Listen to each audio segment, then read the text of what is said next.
บายดีโดยเมื่อนี้ก็มาพบมาพอกันเป็นครั้งแรกเนาะโดยแนะนำสื่อเบางดูน้องละน้ำฝนน้องน้ำฝนโดยอายุจักปี เช้าอายุ20 ปีบ่โดยเคยมีครอบครัวบ่น้องละโมเกอร์ อืมยังบ่เคยสร้างครอบครัวเนาะ โดย ที่ผ่านมาน้องก็เคยโอลมผู้บ่าวอยู่ว่าซะเคยอืมเคยอยู่เนาะโดยโดยและคือปัจจุบันนี้คนโอคนลมนี่มีอยู่บ่เอาไปอยู่อืมยังบ่ถึงใจบ่โอ้โดยก็เลยว่าออกมาเปิดใจเนาะหาคนโอคนลมน้องออกมาเปิดใจในรอบนี้นี่น้องพร้อมสร้างครอบครัวเลยบ่น้องล่ะยังโมโกยังบ่พร้อมบ่คิดว่าอายุจักปีจังสิพร้อม ประมาณต้องหาดีกว่าก็เก็ต อืมถือว่ายังอีก5-6 ปี ยังอีก7 ปีว่าง่ายๆกันเนาะ โอ้ก็ถือว่าตอนนี้นี่อยากไล่แค่สู้แฟนเนาะแต่ว่ายังบ่พร้อมสร้างพร้อมซา โดย แล้วปัจจุบันนี้น้องเลยเฮ็ดเวียกเฮ็ดงานหยังซั่นน้องล่ะ คล้ายคืออย่างคล้ายลูกซิ่ง อืมเป็นห้านน้องเองแม่นบ่โอ้น้องขายอยู่ไส คล้ายอยู่นอก อยู่นอกทางพุ่นอืมขายทุกมื้อบ่น้อง คล้ายทุกมือ ห่านเจ้าตอนนี้พี่ได้สะเพาท่า ฉันได้เปิดมันตอนแรก คิดว่าเปิดสูงเศร้าเนาะซะละหน่อย ค่ามาตอนนี้ เปิดช่วงแรงบ่น้องล่ะแล้วน้องปิดห้านจักโมงซะ ปิดกำลัง8 โมง 9 โมง อืมโดยแบบไล่ๆอิหยังก็โอเคอยู่บ่ จะได้มือ2-3 แสน กำไรบ่นี่โอ้ทั้งทุนทั้งกำไร2-3 แสน แบบบางมือก็ได้ประมาณ4-5 แสนแบบ อืม เป็น มันจะเป็นบางมือก็เจ้ากับบริกินกูมือ แล้วแต่เนาะแต่ว่าลูกค้าเพิ่นมื้อนี้เพิ่นสิกินหลายเด้อกินน้อยเด้อว่ามีคนเขามาซื้อหน่อยหลายเนาะ ก็แล้วแต่เพิ่นสั่ง โลเพิ่นสิสั่งบ่ แบบขายประมาณแบบแจ่วจีนแบบ อืม ใส่ลูกชิ้น อืม ข้าวกับปิ้งจีน โอ้ ว่าง่ายๆก็คือพิงจีนเนาะน้องละเนาะ อ๋อ เพิ่นมักเจียวเพชร มันบ่ได้หลายคือแบบในเมืองเขาเจ้า อืม ปิงลูซี่นี่มีแต่ห่านน้องคนเดียวบ่ ดู โดยและน้องสิมีเวลาลมผู้บ่าวอยู่บ่ซะน้องละ นี่ มีเนาะ โดย โดยคือมื้อนี้รวมๆแล้วน้องออกมาเปิดใจนี่น้องมักผู้บ่าวทางใด ไปไหนก็ได้ทั้งฝั่งไทยก็ได้ อืมได้เบิดเนาะอ๋อเรื่องอายุของเพิ่นเด้ซะน้อง ก็แล้วแต่แบบเบิ่งไปก่อนนี่แหละ อืมเคยลบอยู่ว่าผู้บ่าวรุ่นใหญ่ เคย เคยเนาะมีความแตกต่างกันบ่น้องหลาลมวัยรุ่นกับผู้ใหญ่ แตกต่างเพราะว่าเพิ่นสิเป็นผู้ใหญ่กว่าแบบ เป็นผู้นำให้เฮาแบบ อืมโดยและน้องมักแบบไร้สลายกว่าวัยรุ่นกับผู้ใหญ่นี่ หนักผู้ใหญ่หลายกว่าเพราะว่านิสัยเพิ่นก็ดี อืมอันนี้เท่าที่ว่าเคยลมมาเนาะอ๋อ60แบบนี้น้องลมได้บ่แบบนี้ โดยได้ อืมน้องบ่ติแล้วเพิ่นเฒ่าเกินไปบ่น้องหล่ะ โมดี อืมโดยพอห่างพอหมายลูกติดลมได้บ่ โดยจะเบิ่งไปก่อนตอนนี้ โดยเบิ่งความเป็นจริงก่อนเนาะ โดย อืมคือแบบว่าน้องว่าอายุ25-27จังสิสร้างนี่คือแบบช่วงนี้อยากหาเงินอยู่แม่นบ่อ่า ไปหาเงินส่งรถ โอ้หาเงินส่งรถส่งเดือนหนึงเท่าไหร่น้องล่ะ เดือนละล้าน2 ล้าน อืม 2 ล้านค่ะตีไปเลยจ้ะ จักปีจังสิเบิดนี่ 3 3 ปีรถที่น้องขี่นี่บ่อ๋อโดยก็ถือว่าอาชีพของน้องนี่ขายปิ้งจีนนี่ที่ว่าเก็บเงินส่งค่ารถอ๋อถือว่าเก่งเนาะสนุก โดยโดย น้องมีสเปคตายโตบ่เนี่ย แล้วมี บ่มีบ่บ่ว่าผู้จบผู้งาม มักอยู่ว่าจะผู้บ่าวหน้าตาดีนี่ สามารถขนาดตาดีกับนิสัยบ่ดีก็ผม เออขนาดตาดีนิสัยบ่ดีถือว่าบ่ผ่านเนาะ เลย อืมน้องมักผู้ชายแบบใดซะน้องล่ะ แบบผู้ชายที่เป็นผู้ใหญ่แล้วก็นิสัยดีกับเฮาแบบกับครอบครัวเฮาแบบหาครอบครัวเฮานำแบบ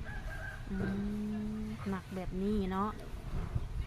ต่อให้เพิ่นมีอายุก็ตามแม่นบ่อืมโดยกินเหล้ากินเบียร์สูบยาได้บ่น้องล่ะมักบ่ บ่หา บ่มักเนาะส่วนตัวน้องเองนี่กินอยู่บ่เหล้าเบียร์นี่ ว่าสิกินคันว่าไปงานหรือว่ามีงานก็กิน โอ้กินเฉพาะที่ว่ามีงานแต่ว่ากินชุ่มแซวแต่ละมื้อนี่บ่ได้กิน เลย อืมถ้าว่าคนที่สิเข้ามาหานี่เหล้าเบียร์นี่กินได้เป็นบางครั้งบางคราวนี่ได้บ่ ได้ อื มี ม ช่วงมีงานแบบมีดองหรือว่าพี่น้องมาเฮือนอันนี้ได้ อืม โดยถ้าว่ากินทุกมื้อนี่ถือว่าบ่ได้เนาะอืมแต่ว่าสูบยานี่บ่มักแม่นบ่อ๋อ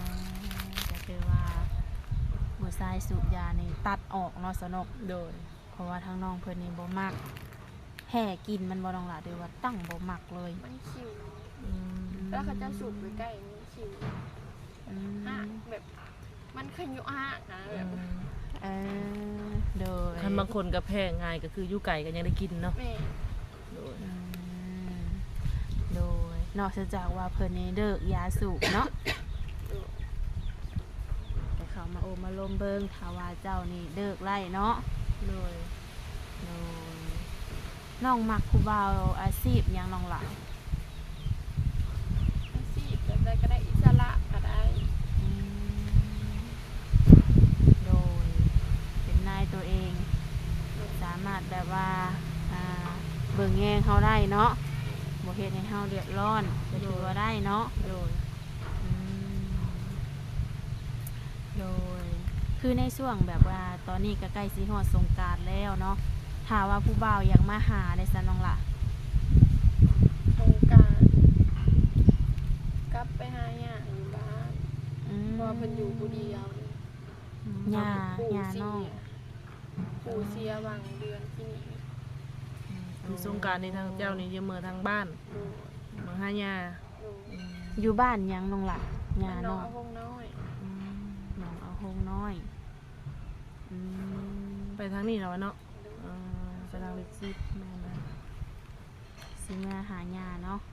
ถ้าว่าหนุ่มๆอยากมาหานี่ถือว่าบ่ว่างรับเนาะช่วงนี้เดี๋ยวน้องบ่ได้อยากไปดิ่นไปเที่ยวแบบกับหมู่กับครูว่าซะน้องล่ะ กาลินแถวบ้านลินแถวเรือนนั่นแหละ อืมโดยยันว่าวางแผนไปดิ่นบอลหันบอลนี้ โดย มีอยู่บ่คิดไว้ในใจอยู่บ่ การสิพาย่าไปทรงพระอยู่วัดคือแต่ละปีไปคือแบบมีปู่ไปน้ำปีนี้กับบุมีปู่เสียในเดือนก่อน ยาก็เลยไป เหงา ก็เลยเอาร้านไปนำเนาะร้านก็พาญาไปส่ง ไป ผ่า น้ำกุปี อืม อืมปกตินี่สิไปพร้อมหน้าพร้อมตากันเนาะ โดย อืมโดยและน้องคนนี่นะมีเอื้อยมีอ้ายมีน้องบ่ พอมีเอื้อยมันมีอ้ายมีแต่น้องนี่ อืมน้องสาวนี่บ่ โดย คนเดียวนี้ กับน้องชายคนหนึ่งเป็นเรียนอยู่ป .5 ก็คือทางน้องน้ำพ่นนี่เป็นลูกกกบ่ โดย ก็ ลูกสาวคนกกเนาะ คนแรกคนโต โดยถ้าว่ามีสามีนี่ไปอยู่น้ำได้บ่ซั่นน้องล่ะ ได้ ไปอยู่ได้เนาะได้น้องได้ทำเฮียนจบม .7 ข้างในบ่น้องล่ะ บซ้ำออกก่อน อืม ออกตอนม ออกม .6 โอ้เหลืออีกปีเดียวเป็นแน่ๆคือว่าบ่เรียนให้จบน้องละ .6 แต่มีปัญหากับครอบครัวแบบเพิ่นพิดกันเรื่องเงินแบบออกออกมาหาเงินเองใช้เอง อืม อืมโดยพ่อแม่น้องก็อยู่ครบเบิดแล้วว่า โดย อืมอาชีพเวียกงานของเพิ่นได้ซะน้องละ แม่น้องขายเกิดโรงเรียนมัธยม อืม ออกไปขับรถ อืมถือว่าเพิ่นก็มีเวียกมีงานของเพิ่นเนาะ โดย อ่า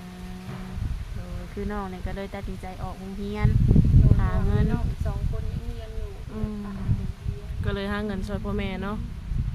แบบหาเงินใช้ตัวเองนี่แหละ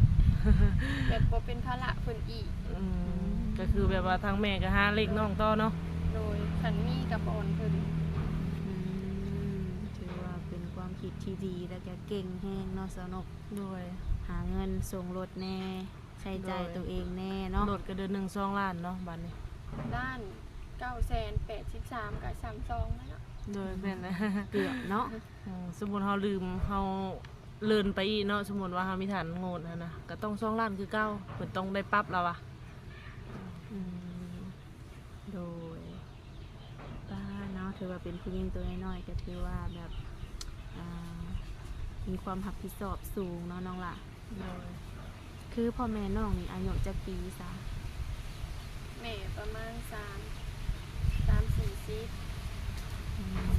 แล้วเนี่ยอ่อน39 โอ้ พอรุดแม่ โดยถ้าว่ามีลูกเคยสัก50แบบนี้นะเพิ่นสิบ่ติบ่น้องล่ะ บ่ติดอกคะแนนหมักลูกเกิน โดย โดย ก็ถือว่าเรื่องพ่อแม่นี่อาจจะบ่มีปัญหาเนาะ โดย ลูกมักไผเพิ่นก็อาจจะมักนำเนาะ โดย โดยคือทุกมื้อนี่น้องก็หาเงินใช้จ่ายเองนี่น้องเฉพาะใช้ส่วนโตวนี่เบิดเดือนเท่าใดน้องล่ะ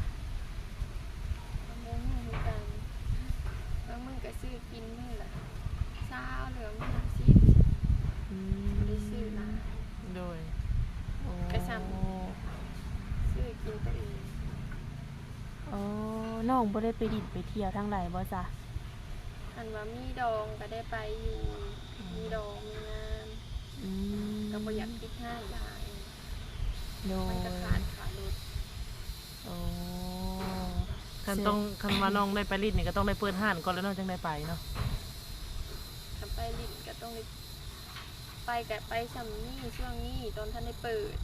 อืม ไปก็ไปอย่างลิ้นอยู่น้ำหมู ประมาณ แป๊บหนึ่งแล้วก็มา ประมาณ3-4 โมงแล้วก็เลยมาเปิดห้าน โดย3-4 โมงก็มาเปิดห้าน พอดีพนักงานเพิ่นเลิกเนาะหรือว่าน้องนักเรียนเพิ่นเลิกมาพอดี ชวนไลน์แบบตอนเย็นๆแบบมันบ่ฮ้อนนะเขามานั่งกิน อืม นั่งกินคาห้านเลย บางคนก็ซื้อเมื่อ อืมถือว่ามีโต๊ะมีตังให้นั่งเนาะ แสดงว่าเรียบร้อยเบิดแล้วเนาะซะละน้อย โดยอืมแล้วแบบว่าแบบน้องกับแบบกลางค่ำกลางคืนแบบนี้บ่ได้มักไปดินไปเที่ยวบ่น้องละ ก็ได้ไปปิดหน้าแล้วก็นอน อืมแบบไรแบบเฮาบ่มีเงินบ่หรือว่าตั้งบ่มักไป เงินก็มีส่วนแต่ก็ตั้งใจเก็บเงินไว้ดีกว่า อืม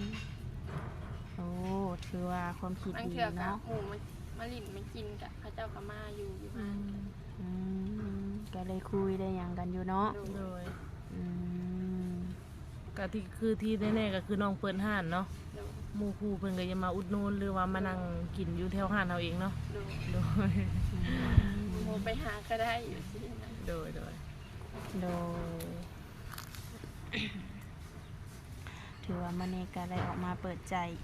ครั้งแรกเนาะน้องหลานเนาะ โดย ที่ว่าได้ออกมาหาคนโอบคนลมหาสู่หาแฟนแปลว่ารวมๆแล้วนี่ค่าใช้จ่ายน้องแต่ละเดือนนี่